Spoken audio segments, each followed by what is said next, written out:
안녕하세요. 여의도에서 미국 시장 읽어주는 남궁재훈 주임과 함께하는 연미남 오늘 4월 10일 수요일입니다. 어제도 미국 시장은 혼조세 마감했더라고요. 네, 3대 지수 보시면 다우가 0.3% 그리고 중소형의 러셀 2000은 0.8% 정도 상승을 했습니다. 반면에 S&P 500은 약간 하락을 했고요. 그리고 나스닥 같은 경우 마이너스 0.43을 기록을 했고 또 어제는 필라델피아 반도체 지수가 마이너스 0.56% 하락을 했습니다.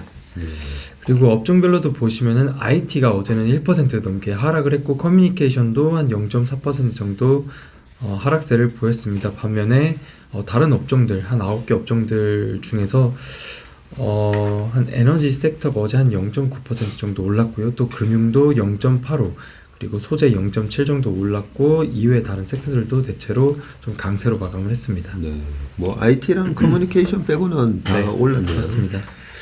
이런 걸 보면 약간 금리가 또 소폭 그나마 좀 올랐을 것 같기도 하고요. 네, 매크로 쪽에서 10년물, 2년물 다 1bp씩 상승을 했습니다. 10년물이 3.43, 2년물이 4.02 기록을 했고요. WTI 같은 경우 2.2% 정도 오르면서 배럴당 81.5달러, 천연가스나 구리 소폭 올랐고 비트코인은 현재 3만 불 위에서 거래가 되고 있습니다. 야, 드디어 3만 불을 돌파했네요. 연초 이후로도 82.5% 가까이 올랐고, 이 페드의 5월달에 금리 인상에 대한 부분이 동결로 굳어져야 되는데 어제도 확인했지만 6대4 정도로 다시 금리 인상을 할 거다 이런 분위기가 되면서 시장은 특히나 이제 성장주는 약간 그 상승에 좀 제동이 걸린 그런 모습이고 빅테크 주식들은 보니까 거의 다 빠졌네요. 네, 테슬라만 한 1.2% 정도 올랐습니다. 어제 마이크로소프트랑 아마존이 2% 넘게 하락을 했고요. 엔비디아가 마이너스 1.5%, 애플 같은 경우도 한 마이너스 0.76% 기록을 했습니다. 그래서 빅테크들 대체로 좀 하락하는 모습을 보였고요. 반도체 쪽에서도 뭐 AMD 같은 경우도 한 1.5% 정도 하락을 했습니다. 네. 반면에 마이크론 0.5% 정도 상승을 했고요. TSMC도 플러스 0.25% 정도 강세를 보였습니다. 금융이 좋네요 보니까. 예, 어제 뱅크 오브 아메리카가 한 2.8%, 웰스파고 한 1.9%, 블랙락 1.5% 정도 상승을 하면서 어제 금융 섹터는 좀 나쁘지 않았던 것 같습니다. 예, 결국은 조그만 은행들에서 빠져나온 자금들이 다 빅5 은행으로 다 몰렸다고 하니까 주가가 은행 사태가 확산되는 거 아니냐라고 빠졌지만 실제로 이번 지방은행 사태로 가장 큰 수혜를 본 게 그죠? 예, 그 빅5에 해당되는 메이저 은행들이다 보니까 주가가 반등 들어가는 거는 어떻게 보면 당연해 보이고요. 리오프닝 쪽하고 다른 쪽도 보니까 올랐네요. 네, 카니발이 한 1.7%, 델타항공 1.8%, 에어비앤비 한 1.5% 정도 올랐습니다. 반면에 라스베가스 샌즈만 한 마이너스 1.9% 정도 하락을 했고요. 자동차 쪽에서도 GM이라든지 전기차 스타트업 리비어는 좀 약세를 보였지만 루시드가 어제 또 5.4% 정도 올랐고 포드가 한 1.2% 정도 상승으로 마감을 했습니다. 어제 전기차는 좋은 모습을 보였고 필수 소비재 쪽이 강할 것 같았지만 필수 소비재는 그냥 약보합이었다 그죠? 네, 어제 좀 약보합 정도 기록을 했습니다. 네. 그렇다면 52주 신고가 지금 나오고 있는 종목들은 어떤 것들이 있습니까? 네, 보이시는 종목들이 다 있고요. 8개의 종목들이 있었습니다. 어제 뭐 맥도날드라든지 이런 종목들 참고를 해주시면 되겠습니다. 맥도날드는 계속 보였던 종목이고 PG&E 이 부분도 그 캘리포니아 쪽인가 어디 그 유틸리티 회사인 거죠. 예, 맞습니다. 그리고 소재 PPG 자유소비재 트랙터 스플라이 뭐 그런 부분들이 보이네요. 그리고 어제 특별하게 경제 지표가 발표된 건 없었지만 IMF에서 올해 세계 성장률 이런 것들을 다 하향 조정을 했었습니다. 일단 지난 1월 달에는 글로벌하게 올해 한 2.9% 성장할 것 같다라고 전망을 했었는데 요번에 2.8%로 낮췄습니다.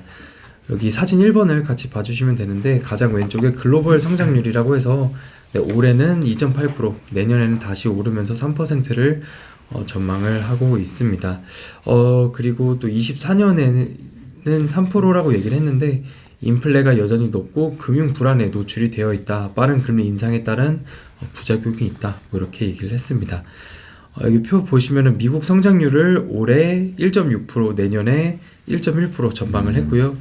유럽 지역 쪽에서는 올해 0.8%, 내년엔 1.4%, 그리고 라틴 아메리카랑 캐리비안 이쪽은 올해 1.6%, 내년엔 2.2% 뭐 이렇게 전망을 하고 있고, 그리고 미들 이스트, 중앙아시아 이쪽에서는 올해 2.9%, 내년엔 3.5%또 성장을 할 것으로 보고 있고, 이머징, 디벨로핑 아시아 이쪽에서도 네, 올해 5.3, 내년엔 약간 둔화되면서 5.1% 정도 이렇게 전망을 하고 있습니다.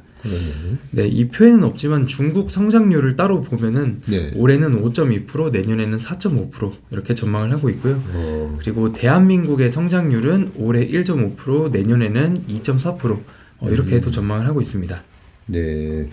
근데 이 GDP 그로스가 되게 중요하다고 저는 생각하는 게 미국이 올해 1.6 그리고 내년에도 안 좋게 본다 그죠? 예, 그렇습니다. 아마 금리 인상으로 인해서 긴축을 유도하고 있다 보니까 내년까지 금리를 이 정도로 올려놓으면 1.1까지 떨어질 거다라는 부분인데 그 채권 투자를 하시는 분들이 보면 이제 그 나라 통화에 대한 그 배팅이라고 보면 되거든요.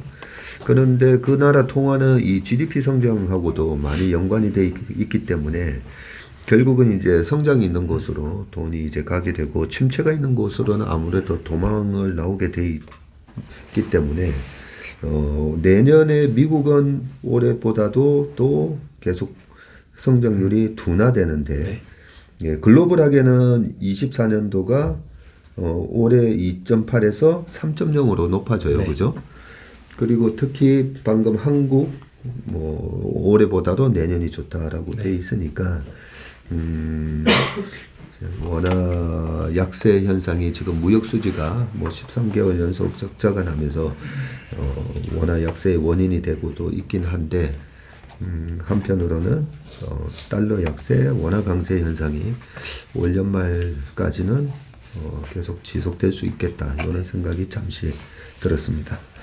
네, 그리고 사진 2번은 IMF에서 보고 있는 인플레이션의 경로입니다. 여기 사진 두 개를 첨부했는데요. 왼쪽에서 보시는 표를 먼저 보시면 헤드라인 레이리스트라고 해서 가장 최근에 전망한 인플레이션이 3.7%입니다. 근데 이게 이전에는 3.5였습니다. 그래서 상향 조정을 한 거고요. 0.2%포인트. 네. 그리고 우측에 보이시는 거는 코어입니다. 지난 1월 달에 코어를 전망을 했을 때가 3.1이었는데 요번 4월 달에 다시 보니 3.4다라고 하면서 네, 이 인플레이션의 경로도 두 개 다 모두 상향 조정을 했습니다. 이게 그러면 글로벌하게 보는 인플레이션인가요? 네, 글로벌하게 보고 있는 것 같습니다. 네. 따로 미국이라고 했었던 설명은 제가 못 봤거든요. 네. 네, 글로벌하게 봤을 때 헤드라인은 네, 3.4. 그리고 네, 올해 YY 기준입니다. 그리고 코어는 3.4. 헤드라인은 3.7 이렇게 전망을 하고 있고요. 지난 1월 달에 전망했을 때보다 네, 다 상향 조정을 했다. 이렇게 보시면 될 것 같습니다. 그리고 이게 2024년 올해 말입니다. 올해 말이에요. 네, 올해 말에 3.7이다. 이렇게 보고 있는 거죠. 그렇게 돼 있군요. 네. 헤드라인 레이티스트 해서 지금 딱 보이는 게 2024 Q4가 3.7 이런 식으로 이제 돼 있어 가지고. 네, 이사네요. 네. 그렇죠? 네. 그리고 밑에 그 시계열도 보면 23년에서 24년까지 네, 계속 이제 내년 말까지 떨어지고. 이렇게 보고 있는 것 같습니다. 그렇네요. 네. 알겠습니다. 네, 그리고 사진 3번에서는 여기 위에서도 보시면 high uncertainty라고 보고 있는데요. 이게 불확실성이 높다라고 하면서 이게 다운사이드 시나리오입니다. 올해 세계 성장률은 1%도 될 수 있다. 그럴 확률은 15%로 전망을 한다라는 내용입니다. 여기서 뭐 세계라든지 월드, 뭐 A는 어드밴스드 이코노미라고 해서 뭐 유럽 국가들 등등 호주 뭐 이런 국가들을 다 포함한 거고요. 미국이 있고 그리고 차이나 이렇게 있는데 어쨌든 네, 이렇게 봤을 때는 세계의 성장률을 다운사이드로 보면은 1%까지 떨어질 수도 있다라고 보고 있는데 그 확률은 15% 정도 될 것 같다라고 전망을 하고 있습니다. 그래서 또 우측 사진에 있는 사진 4번은 이제 미드텀 그로스 아웃룩 이제 중기 목표 성장률인데 말씀드렸던 것처럼 한 3% 성장률을 전망을 한다. 근데 이게 1990년 이후에 가장 슬로우한 성장률이다 라고 보시면 될 것 같습니다. 1990년 이후면 34년 만에 가장 낮은 성장이다, 그죠? 그렇습니다. 1990년이면 우리나라에서 이제 깡통 계좌라는 말이 이제 처음 나왔을 때고, 아시아 버블 이후에 우리나라 주식 시장도 이제 급락하는 1000포인트에서 한 500까지 급락하는 장이 연출됐었기 때문에 1990년 하면 우리에게는 아직까지는 좀 무시무시한 장으로 기록되고, 90년에서 91년 넘어가면서 계속 나왔던 얘기가 이제 스태그플레이션이었거든요. 물가는 높은데 경기가 둔화되면서 성장은 나오지 않으면서 스태그플레이션 얘기 나면서 시장이 안 좋고, 이때 당시에 90년에서 91년 넘어갈 때 미국이 리세션을 아마 기록을 했을 겁니다. 그렇기 때문에 이 얘기가 쉽게 넘어갈 얘기는 아니네요. 네, 그 다음으로는 또 이제 한 가지 한 가지 또 지표가 나왔는데 사진 5번이랑 6번을 보시면 될 것 같습니다. 이 사진 5번은 NFIB의 스몰 비즈니스 옵티미즘 인덱스라고 해서 전미 자영업 연맹 낙관 지수 추이표입니다. 이게 이번에 90.1포인트로 나왔는데 지난달보다 한 0.8포인트 정도 감소를 했습니다. 15개월 연속 하락을 했고요. 49년 동안의 평균치가 98포인트라고 합니다. 네, 49년 동안 평균치가 98인데 네, 요거를 계속 하회하고 있다라고 하고 있고, 이번에 발표된 게 90.1포인트 지난달보다 해서 감소되고 있다. 그래서 미국의 그 자영업자들이 좀 어려운 상황이다, 이렇게 보시면 될 것 같고요. 사진 6번에서는 이제 전월 대비해서 어떤 것들의 변화가 있는지에 대한 추이인데, 네, 위에서부터 보시면은 뭐 plan to increase employment, 뭐 고용을 줄일 거냐 늘릴 거냐인데, 전월 대비해서도 한 -2 정도 줄일 거라고 하고 있고요. 등등등. 그리고 아래에서 plan to increase inventory, 그리고 뭐 재고도 늘고 있는지, 그리고 이런 것들 같이 참고를 해주시면 될 것 같습니다. 그렇게 이 표를 딱 보니까 대충 이 스몰 비즈니스 이 소형 자영업자, 소기업들, 중소기업들, 소기업들 이렇게 될 것 같습니다. 그런데요, 어느 정도 지금 상황을 나쁘게 보는지 감이 확 와닿네요. 네, 그리고 어제 두 가지 이슈는 말씀을 다 드렸고요. 연은 총재들 발언이 있어서 좀 살펴봤습니다. 존 윌리엄스 뉴욕 연은 총재인데 23년 물가가 3.75, 25년까지 2%로 돌아올 것이다. 올해 성장률은 한 1% 수준 보고 있고, 실업률은 4%에서 4.5%로 올라갈 것이다. 한 번 더 인상할지에 대해서는 데이터를 보면서 판단할 것인데, 이 코어 물가가 아직 잘 잡히지 않고 있기 때문이라고 합니다. 그리고 또 금융과 관련해서 얘기를 했는데, 신용 긴축에 대한 뚜렷한 징후는 보이지 않지만 어려움에 처한 은행들에 대한 스트레스는 그 은행들만의 것이다 라고 합니다. 현재 금융위기 여파는 경제에 큰 영향은 없을 것이다, 이렇게 얘기를 했습니다. 그리고 또 오스틴 굴스비 시카고 연은 총재는 SVB 은행 사태와 이로 인한 미국 금융 시스템의 스트레스를 감안할 때 추가 금리 인상은 신중하게 결정을 할 것이다 라고 합니다. 최근 금융 역풍에 따른 이런 불확실성을 고려하면 신중할 필요가 있다. 이런 역풍이 인플레를 낮추는데 어떻게 작용을 하는지를 볼 때까지 너무 공격적인 금리 인상은 좀 신중하게 해야 한다라고 합니다. 신중하게 할 것이다라는 걸 강조한 것 같고요. 그동안에 모든 연은 총재들이 굉장히 호키시하게 했던 거와는 논조가 좀 많이 바뀌었다, 그죠? 은행 사태를 감안할 때 추가 금리 인상은 신중하게 네. 결정할 것이다라고 그렇게 얘기하셨고 이분이나 방금 존 윌리엄스 뉴욕 연원 총재나 두 분 다 투표권을 가지고 네, 계신 그렇습니다. 분이다, 그죠? 네. 네. 그래서 상당히 중요한 분들입니다. 그리고 또 제닛 옐런 재무장관은 신용 경색에 대한 증거가 없다. 가능성은 있지만 현재 시점에서 신용 경색에 들어갔다고 볼 만한 증거를 보지는 못했다라고 얘기를 했고요. 네. 미국 경제는 계속해서 일자리를 만들고 있고 인플레이션은 점차 둔화되고 있고 강력한 소비가 있어서 경제가 잘 돌아가고 있다. 리스크는 있지만 다운턴을 예상하고 있지는 않다. 이런 발언들을 어제 했습니다. 네. 그래서 네.